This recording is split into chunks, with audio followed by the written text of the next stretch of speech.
Dimanche 14 juillet 2013. Madame, Messieurs, bonsoir. Merci de votre fidélité. Bienvenue dans ce nouveau numéro de Pulsation. À la une de l'actualité, le juge Jean-Serge Joseph est décédé samedi soir suite à un accident vasculaire cérébral. Le magistrat en charge du dossier de corruption présumée des membres de la famille présidentielle avait été l'objet de fortes pressions et menaces de la part du chef de l'État et du Premier ministre pour fermer au plus vite le dossier, selon Maître Samuel Madistin rapportant les propos du défunt.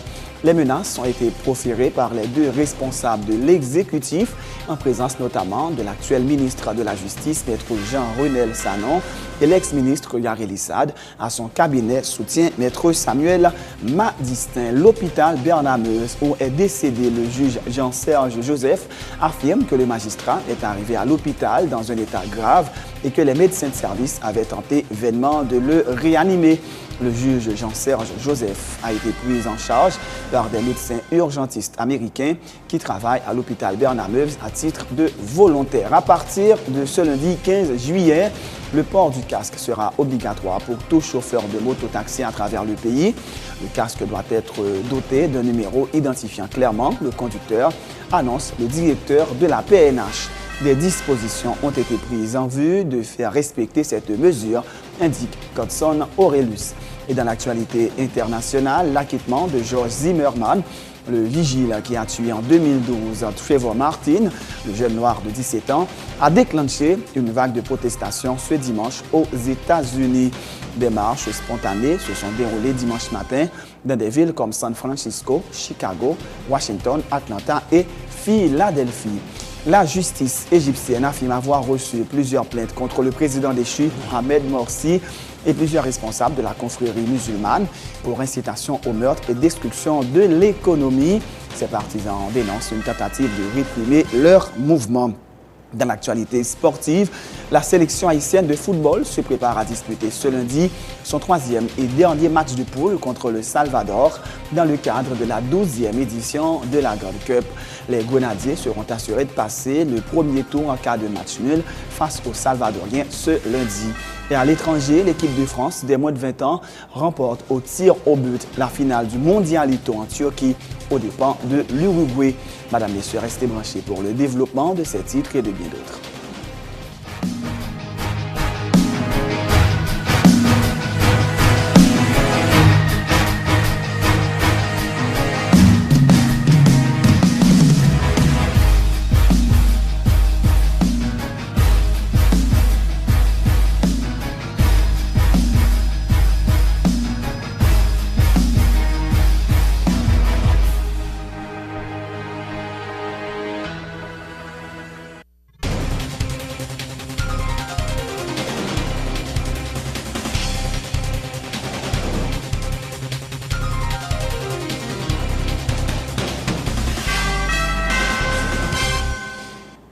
Chef, bienvenue dans le développement du journal. L'actualité est dominée par le décès samedi soir du juge Jean-Serge Joseph suite à un accident vasculaire cérébral 2 jours avant. Le magistrat en charge du dossier de corruption présumée des membres de la famille présidentielle avait été l'objet de menaces, de fortes pressions de la part du chef de l'État et du Premier ministre suite à sa décision ordonnant le chef de l'État de mettre à la disposition de la justice le Premier ministre et d'autres hauts fonctionnaires de l'État, Emmanuel Paul. Nous sommes le 12 mars 2013 au tribunal correctionnel de Port-au-Prince. Le juge Jean-Serge Joseph s'apprêtait à prendre siège dans le cadre de l'affaire opposant les avocats Newton Louis Saint-Just et André Michel à la famille présidentielle. Le procès n'a pu démarrer comme prévu. Pressé de questions par les journalistes, le juge avait fait la déclaration suivante. Je suis juge et j'attends que la séance commence. Donc on va commencer l'audition bientôt, donc j'attends. Je ne suis pas partie prenante dans ce dossier. Je suis là pour arbitrer. Mais qu'est-ce qui vous empêche de commencer maintenant, puisque les avocats sont là? Les avocats des deux parties sont présents. Ça, il faut leur poser la question. Ah, mais écoutez, je ne connais pas les deux parties, hein, je ne les connais pas. Le procès allait débuter 15 jours plus tard. La famille présidentielle est représentée par Maître Patrick Vandal. Après plusieurs séances de plaidoirie entre les avocats des deux parties, le juge Jean-Serge Joseph a pris le 2 juillet dernier une ordonnance demandant au président de la République d'autoriser la comparution du Premier ministre et d'autres hauts fonctionnaires de l'État. Par ce motif, le tribunal, après en avoir délibéré, au vu de la loi, en audience publique, ordinaire, correctionnelle et contradictoirement, le ministère public attendu ordonne au ministère public d'entreprendre toutes les démarches légales nécessaires aux fins de permettre la comparution personnelle des témoins, ministres et directeurs généraux visés, c'est-à-dire les grands fonctionnaires de l'État, visés à l'article 400 du Code d'instruction criminelle pour la manifestation de la vérité à la plus prochaine audience. Ministres et directeurs généraux, je vais citer leurs noms, notamment M. Laurent Lamotte, Premier ministre et ministre de la Planification et de la Coopération externe, M. Wilson Lalo, ministre de l'Économie et des Finances, M. Thomas Jacques, ministre de l'Agriculture, des Ressources naturelles et du Développement rural. Mardi 9 juillet 2013, le parquet du tribunal de première instance de Port-au-Prince entre en scène et fait appel de la décision du juge Jean-Serge Joseph. Le magistrat aurait rapporté avoir été l'objet de menaces et de pressions de la part du président de la République Michel-Joseph Martelly et du Premier ministre Laurent Lamotte qui lui aurait fait injonction de fermer le dossier. La scène s'est déroulée le 10 juillet au cabinet de l'ancien ministre de la Justice, Maître Gary Lissad. Transporté à l'hôpital Bernard-Meuse à l'aube samedi 13 juillet, le juge Jean-Serge Joseph a succombé dans la soirée à une congestion cérébrale à l'âge de 58 ans. Dans le cadre de cette affaire, la première dame Sophia Saint-Rémy et son fils Olivier Martelly sont accusés de détournement de fonds, corruption et gabegie administrative par les avocats Newton-Louis Saint-Just et André Michel. Ce dernier avait dénoncé en début de semaine une tentative d'assassinat perpétrée contre Enolda Florestal qui a endossé la plainte contre la famille présidentielle. L'hôpital Bernard-Meuse a apporté des précisions sur les circonstances de la mort du juge Jean-Serge Joseph. Le magistrat est décédé à la suite d'un accident cérébrovasculaire, selon l'administrateur de l'hôpital. Le patient est arrivé à la section urgence de l'hôpital dans un état grave à 3 heures du matin le samedi 13 juillet.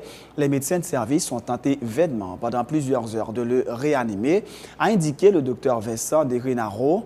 À son arrivée à l'hôpital, le juge Jean-Serge Joseph a été pris en charge par des médecins urgentistes américains qui travaillent à l'hôpital Bernard-Meuse à titre de volontaires. Tour à tour, les explications des docteurs Richard Top et Vincent de Henaro, respectivement médecins urgentistes volontaires et administrateurs de l'hôpital Bernard-Meuse. He came in about 3 in the morning. Patient came in matin, 3. Okay. I saw him at 7 a.m. The patient at about 7 a.m. So, il était venu à 3 heures du matin, il était où le patient à 7 heures du matin. Et il died at what time, Rodney? He died at about 8 o'clock p.m. Il était mort à 8 heures du soir hier soir. I would say that I have not yet received any authorization from the family to talk at length about what condition he did have or about what I should say to the press.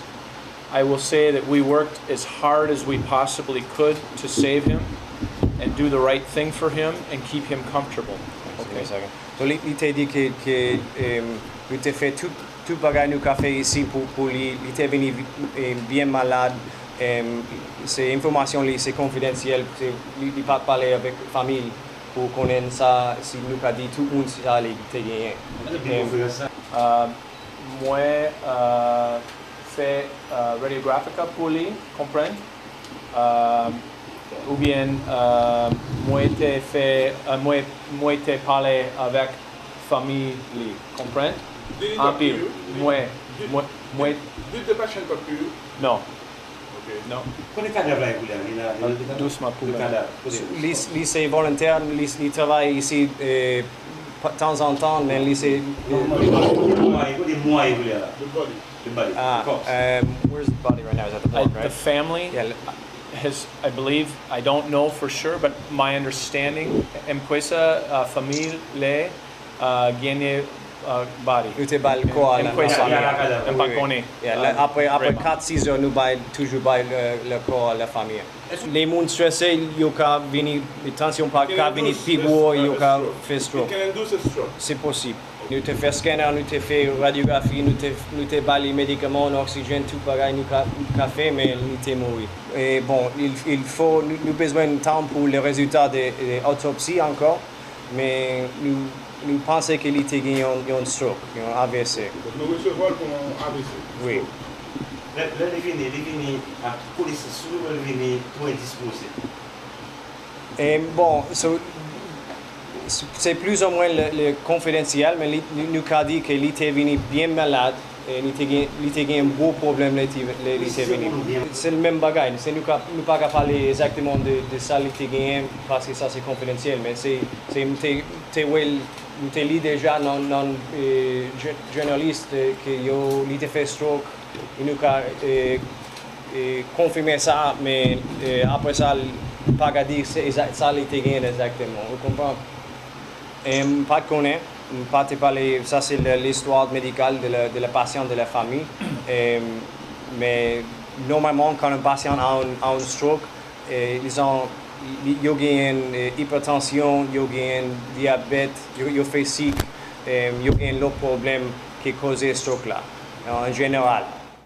Sachez que juste après la diffusion de ce journal, vous aurez à suivre l'intégralité de cette conférence de presse donnée aujourd'hui par les responsables de l'hôpital Bernard-Meuse où est décédé le juge Jean-Serge Joseph. Maître Samuel Madistin, avocat de la famille et proche du juge Jean-Serge Joseph, affirme que le magistrat avait été l'objet de menaces de la part du président Michel Martelly et du premier ministre Laurent Lamotte. Le chef de l'État, qui était très en colère, avait ordonné au juge Joseph d'abandonner sans délai les poursuites judiciaires engagées contre son épouse et son fils aîné, accusés de détournement de fonds par des avocats André Michel et Newton Saint-Just.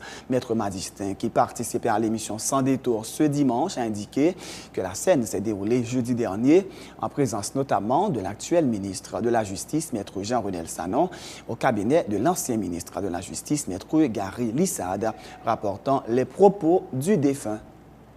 Mercredi matin, monsieur relé moi, monsieur dit mon tribunal là, me dit me aller descendre dans tribunal là qu'on y a. Monsieur dit passer côté me.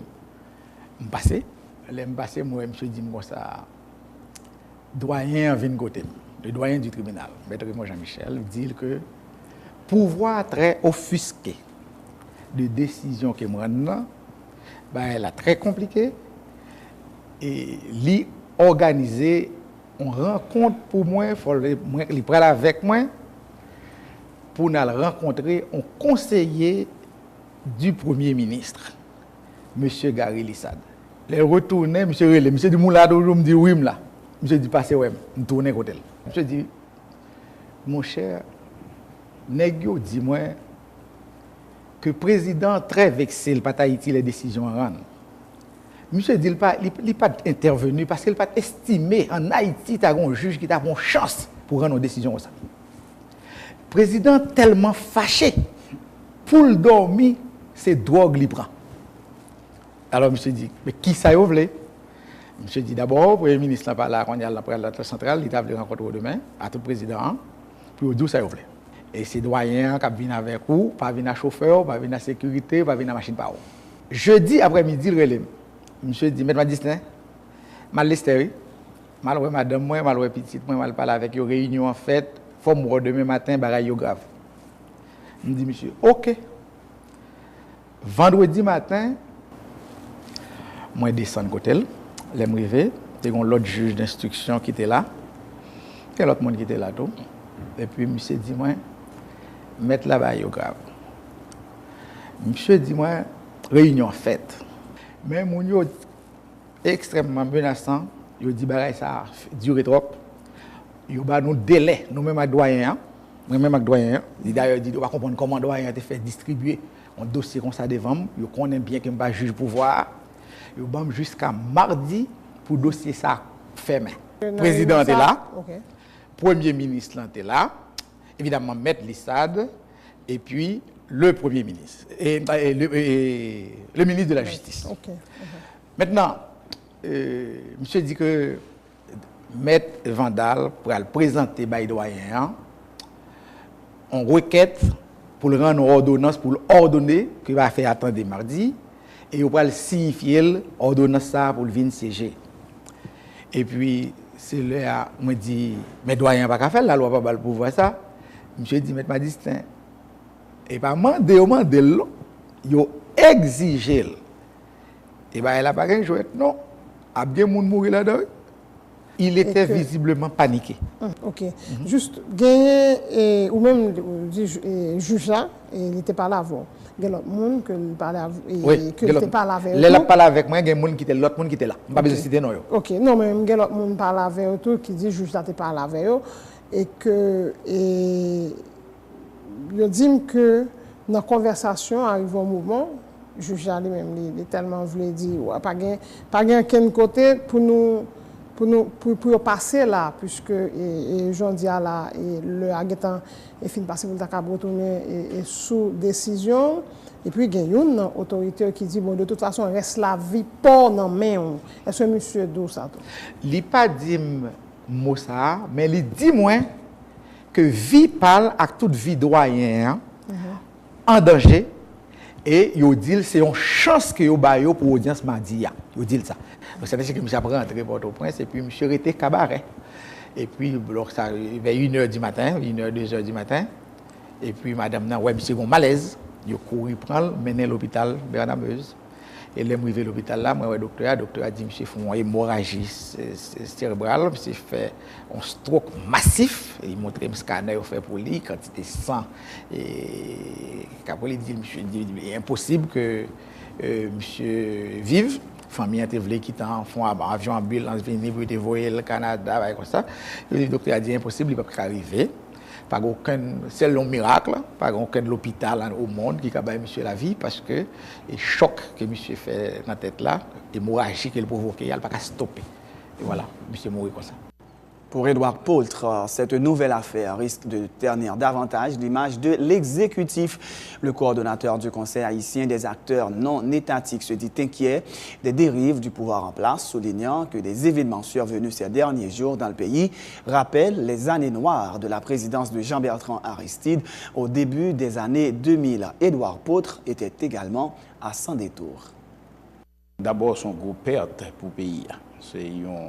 C'est un juge, d'après tout ça, ou lit ou tendait sous lit, qui gagnait une réputation d'homme intègre dans la justice.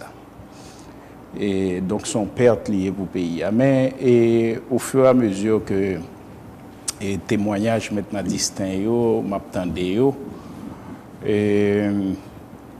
capable de prendre là sur deux plans. Sous plan politique et moral, pour capable analyser lui et sur le plan du droit. Et sur le plan politique et moral, bon, moi je crois que une lumière qui peut faite parce que décès arrivé après et en quelque sorte on rencontre que le premier citoyen du pays et le chef du gouvernement te gagné avec lui. Et tout le monde connaît dans quelle ambiance rencontre ça qu'on fait. Et nous connaissons par exemple nos témoignages ancien premier ministre Kony sur descente en quelque sorte des lieux que le président a fait la Kaili non réunion avec des parlementaires. Et donc, qui atmosphère que rencontre ça yo, et façon même méthode de prise de parole président, le li contrarié, le li gain problème avec monde qui en face.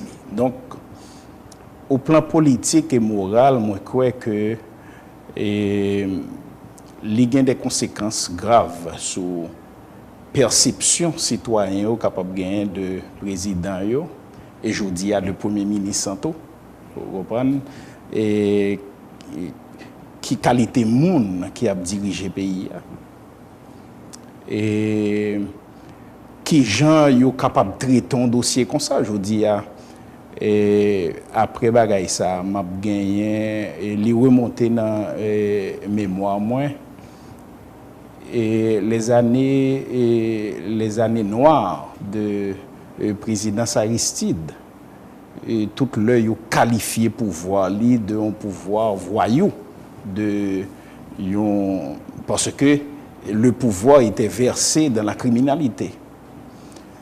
Et moi je crois que l'image ça a collé avec la présidence Martelly et Premier ministre Lamotte, et il faut que nous joignent une façon pour traiter le plan politique et moral. Le directeur général de la police nationale d'Haïti informe qu'à partir de ce lundi 15 juillet, le port du casque sera obligatoire pour tout chauffeur de mototaxi à travers le pays. Ce casque, poursuit Godson Aurelius, sera doté d'un numéro identifiant clairement le conducteur en question. Il annonce un déploiement spécial des forces de l'ordre pour faire respecter cette mesure. Godson Aurelius appelle la population à continuer à collaborer avec les forces de l'ordre et à ne pas s'aventurer sur une moto-taxi dont le conducteur ne porte pas de casque. Pour sa part, le responsable de la DCPR, Will Dimanche, a insisté sur la nécessité pour chaque chauffeur de mototaxi d'appartenir à une association. Il a également indiqué que les stations anarchiques et les stations se trouvant à proximité des institutions bancaires et des maisons de transfert ne seront plus tolérées. Tour à tour, Godson Aurelius et Will Dimanche. Les problèmes, disposition nous prend et que au niveau du ministère de la Justice, à partir de communiquer que le fait sortir là et que la police peut le mettre en application pour que question motocyclette là nous régler une fois pour toutes. Donc c'était objectif là ça et puis c'était demander population en tout pour que les collaborer beaucoup plus avec nous. Il a déjà fait lui. Nous avons une très bonne collaboration avec la population qui bat nous en pile d'informations, qui aide nous à démanteler en pile gang. Mais nous avons besoin beaucoup plus parce que Jean nous dit là, monsieur Bandio, c'est dans le voisinage qu'il a vivre. Donc dans le milieu, ensemble tout le monde a évolué. Donc la population, ce n'est pas toléré, on ne peut pas tolérer. Question motocyclette là, je dis, nous clair sous lui. Donc disposition prend là pour que à partir de 15, tout conducteur moto mette casque et demande des populations pour ne pas monter taxi moto si le conducteur n'a pas de casque. Et pour avoir des contrôles au niveau de la circulation, qui pourra faire un déploiement spécial pour contrôler la circulation motocyclette là et pour gagner tout au niveau du territoire. Au niveau, c'est pas seulement au niveau Port-au-Prince, c'est dans tout le pays. Disposition ça pour prendre pour question motocyclette là pour qu'une fois pour toutes. Donc mal ça, nous arrivons à enrayer. Instruction claire, et instruction claire d'ailleurs, toute motocyclette supposée gagner casque. Et casque ça, l'a identifié clairement, l'a bon numéro la donne. Nous pas tolérer motocyclette qui fait station anarchique. Station bon côté banque, bon côté bureau de transfert, nous-mêmes nous pas accepter station dans la zone Zayo. Nous ne pouvons pas accepter non plus on est qui a une motocyclette qui ou acheter motocyclette la jodia et pour prendre ou dans la rue avec elle. Nous voulons pour chaque motocyclette ça affilié avec association qui yo en groupement parce que l'on libre dans la rue son problème lié même pour sécurité publique là. Retour sur l'actualité de la semaine. L'ambassadeur du Canada en Haïti, Henri-Paul Normandin, a appelé mardi l'ensemble des acteurs concernés à prendre des dispositions pour doter le pays d'une loi électorale avant la fin du mois de juillet, de manière à ce que l'organisation des prochaines élections soit possible cette année dans le pays. Henri-Paul Normandin a fait savoir que la communauté internationale est disposée à donner un appui technique, logistique et financier à la réalisation du prochain scrutin et n'attend que le signal des Haïtiens. Si avant la fin du mois de juillet, la loi électorale n'est pas adoptée, il sera matériellement impossible de réaliser les élections cette année, quoi savoir le diplomate canadien. Tous les secteurs de la société haïtienne, les partis politiques, les parlementaires, l'exécutif, la société civile, tous se sont prononcés en faveur d'élections en 2013. Alors, du côté du Canada et de la communauté internationale, eh bien, nous sommes prêts à appuyer Haïti dans la réalisation de cet objectif. Maintenant, où en sommes-nous? Eh bien, le mois de juillet sera un moment critique pour déterminer si nous pouvons faire des élections en 2013. Essentiellement, il faut qu'une loi électorale soit adoptée au cours du mois de juillet pour que des élections puissent se tenir en 2013. S'il n'y a pas de loi électorale adoptée au cours du mois de juillet, suivie tout de suite après par un calendrier électoral, eh bien, malheureusement, pratiquement, ça deviendra impossible de tenir des élections en 2013. Alors, je pense que tous les acteurs concernés au premier plan, le Conseil électoral, l'exécutif, les parlementaires, je pense que tous les acteurs doivent agir rapidement pour que des élections en 2013 soient toujours possibles. Nous sommes à la disposition du gouvernement haïtien pour prêter l'appui technique, financier, logistique qui sera requis. Mais pour en arriver là, évidemment, il faut le signal de départ, c'est-à-dire une loi électorale et un calendrier électoral. C'est la fin de ce journal. Avant de vous quitter, voici le rappel des titres. Le juge Jean-Serge Joseph est décédé samedi soir suite à un accident vasculaire cérébral. Le magistrat en charge du dossier de corruption présumée des membres de la famille présidentielle avait été l'objet de fortes pressions et menaces de la part du chef de l'État et du Premier ministre pour fermer au plus vite le dossier, selon Maître Samuel Madistin rapportant les propos du défunt. Les menaces ont été proférées par les deux responsables de l'exécutif en présence notamment de l'actuel ministre de la Justice, Maître Jean-Renel Sanon, et de l'ex-ministre Gary Lissade à son cabinet, soutient Maître Samuel Madistin.